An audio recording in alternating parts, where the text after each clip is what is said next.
ভারত জাকাত মাঝি পারগনা মহলের তরফ থেকে পূর্ব বর্ধমানের পূর্বস্থলী ১ নম্বর ব্লক উন্নয়ন আধিকারিকের দপ্তরে স্মারকলিপি পেশ করা হলো একাধিক দাবিতে। ১০ দফা দাবি নিয়ে বিডিওর কাছে লিখিত স্মারকলিপি প্রদান করলেন আদিবাসী সংগঠনের নেতৃত্ব। আদিবাসীদের জাহের থান এবং মাঝির থানগুলিকে রেকর্ডের ব্যবস্থা করার পাশাপাশি সেগুলোকে সংরক্ষণের জন্য অর্থ বরাদ্দ করতে হবে।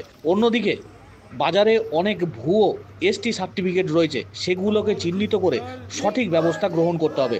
প্রকৃত গরিব আদিবাসী সম্প্রদায়ের মানুষদের গৃহ এবং শৌচালয় প্রদান করতে হবে। এই সমস্ত দাবি সহ মোট ১০ দফা দাবিতে স্মারকলিপি প্রদান করলেন ভারত জাকাত মাঝি পারগনা মহলের সদস্যরা।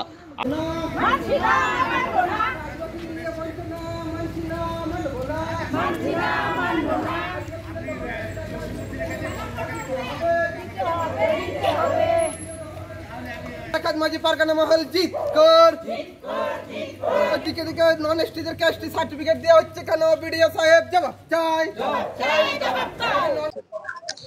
আজ আমরা মূলত ভারত জাকাত মাঝি পারগানা মহলের পক্ষ থেকে এবং পূর্বস্থলী ১ নম্বর মুলুকের পক্ষ থেকে আজ বিডিও সাহেবকে আমরা ১০ দফা দাবি নিয়ে এই ডেপুটেশন জানাতে এসেছি।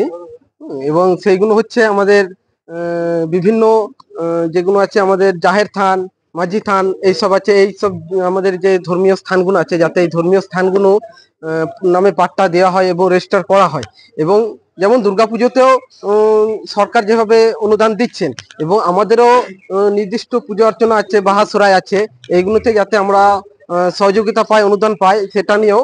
এবং আপনারা জানেন এই বাজারে অনেক ফেক সার্টিফিকেট, এসটি সার্টিফিকেট ঘুরছে, হ্যাঁ, এবং সেগুলোকে যাতে বাতিল করা হয়, যেন আগামী দিনে এই ফেক এসটি সার্টিফিকেট যাতে আর যেন না দেওয়া হয় এটা নিয়েও।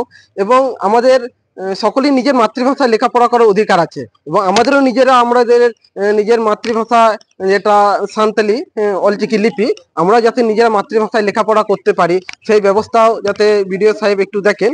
এবং আছে আমাদের বিভিন্ন গরিব আদিবাসী মানুষরা, অনেক পিছিয়ে পড়া মানুষ এখনো পর্যন্ত ঘর পায়নি, অনেক সেই মাটির ঘরে বা কোনো রকম তিরপল খাটিয়ে বসবাস করছেন।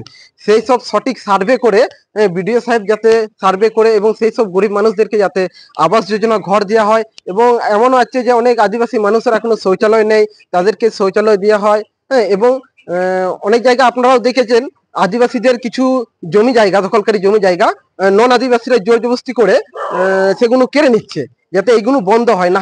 বন্ধ না হলে আমরা কিন্তু আদিবাসীরা এটা ছোটখাটো হচ্ছে, এর বৃহত্তর আন্দোলনে কিন্তু নামবো।